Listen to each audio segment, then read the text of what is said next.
കൈകൾ നീട്ടി ആത്തിയോടുകൂടെ ഭക്ഷണം കഴിക്കാൻ വേണ്ടി ഇവർ തയ്യാറായി. ബിസ്മില്ലാഹിർ റഹ്മാനിർ റഹീം ഓരോ ചുണ്ടുകളും മന്ത്രിച്ചു.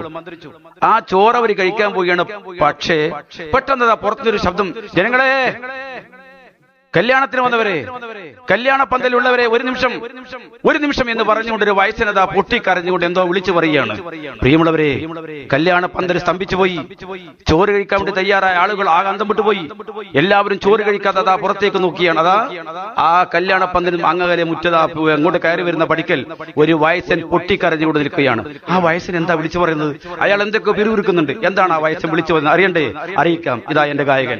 പൊട്ടിക്കരഞ്ഞുകൊണ്ട് വന്നുപോരാളുമന്ന്, പൊന്നെ ജനതകളെ കേൾക്കൂ വിഷമമൊന്ന്. പൊട്ടിക്കരഞ്ഞുകൊണ്ട് വന്നുപോരാളുമന്ന്, പൊന്നെ ജനതകളെ കേൾക്കൂ വിഷമമൊന്ന്. പറങ്കിപ്പടയും വന്നേ വെളിയങ്കോട്ടിയിലുമിന്നേ, കുളിക്കാൻ പോകുന്ന പെണ്ണിനെയും പിടിച്ചിടുന്നേ. ആലിക്കാന്റെ പുന്നാര മോളായ ഫാത്തിമാനെ ദുഷ്ടർ പിടിച്ചുവല്ലോ, കപ്പലിൽ കേറ്റിയല്ലോ. ആലിക്കാന്റെ പുന്നാര മോളായ ഫാത്തിമാനെ ദുഷ്ടർ പിടിച്ചുവല്ലോ, കപ്പലിൽ കേറ്റിയല്ലോ. പൊട്ടിക്കരഞ്ഞുകൊണ്ട് വന്നുപോരാളുമന്ന്, പൊന്നെ ജനതകളെ കേൾക്കൂ വിഷമമൊന്ന്. പ്രിയമുള്ളവരെ, ആ വയസ്സിൽ എന്താ വിളിച്ചു പറയുന്നത്?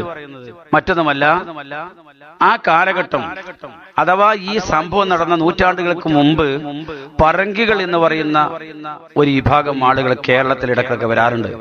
പറങ്കികൾ അവര് വന്ന് കേരളക്കരയിൽ പാവപ്പെട്ട മാപ്പിളമാര്, മുസ്ലിങ്ങൾ, ഹിന്ദുക്കൾ, ക്രിസ്ത്യാനികൾ സംയുക്തമായി തോളോട് തോള് ചേർന്ന് ഉണ്ടാക്കിയിരുന്ന പിന്നെ കുരുമുളക്, ഏലം, അതുപോലെ തന്നെ വിലമതിക്കാൻ കഴിയാത്ത സാധനങ്ങളെല്ലാം അവരുടെ നാട്ടിലേക്ക് കച്ചവടമായി കൊണ്ടുപോകും.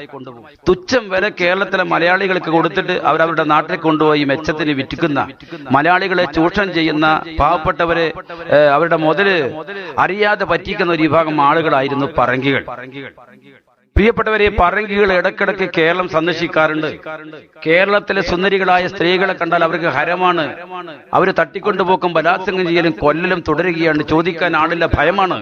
പറങ്കി പടയാളികളുടെ വേഷവിധാനങ്ങൾ കണ്ടിട്ട്, അവരുടെ കൊമ്പമീശ കണ്ടിട്ട്, അവരുടെ ആ പിന്നെ രൂപവും ഭാവവും കണ്ടിട്ട്, അവരുടെ പീരങ്കികൾ കണ്ടിട്ട്, അവരുടെ തോക്കുകൾ കണ്ടിട്ട്, അവരുടെ ബോംബുകൾ കണ്ടിട്ട് മലയാളികൾ പേടിച്ചു വിറക്കുന്ന കാലഘട്ടമാണ്.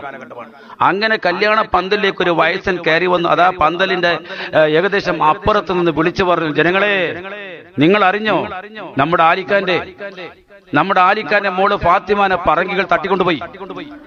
കല്യാണത്തിന് വരാൻ വേണ്ടി കുളിക്കാൻ വേണ്ടി പോകുമ്പോൾ വഴിയോരത്ത് വെച്ച് പറങ്കികൾ തട്ടിക്കൊണ്ടുപോയി. ആലിക്കാന്റെ മകളെ പറങ്കികൾ തട്ടിക്കൊണ്ടുപോയി. അതാ ആ വിദൂരത്ത് നങ്കൂരമിട്ടിരിക്കുന്ന കപ്പലിൽ ആ പെണ്ണുണ്ട്. ആ പെണ്ണിനെ രക്ഷപ്പെടുത്താൻ ആർക്കും കഴിയുമോ എന്ന് പൊട്ടി കരഞ്ഞുകൊണ്ട് ഈ വയസ്സൻ അതാ കല്യാണ പന്തലിൽ നിന്ന് അല്പം അകലെ നിന്നുകൊണ്ട് പറയുകയാണ്, പ്രിയപ്പെട്ടവരെ, ചോറ് കഴിക്കാൻ വെമ്പൽ കൊള്ളുകയാണ്.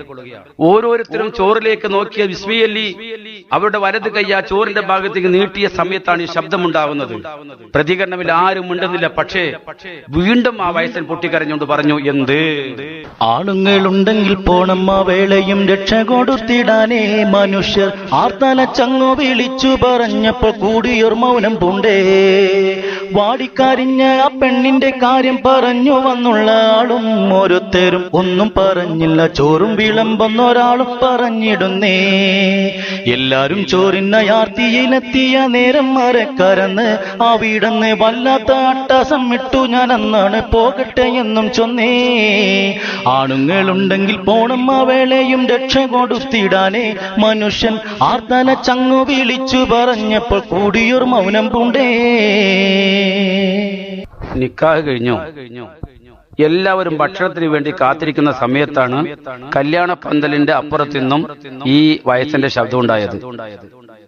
ആലിക്കാന്റെ മോളെ തട്ടിക്കൊണ്ടുപോയി എന്നുള്ള വാർത്ത കേട്ടപ്പോൾ ആ പെണ്ണിനെ മോചിപ്പിക്കാൻ ഇവിടെ ആരുമില്ലേ?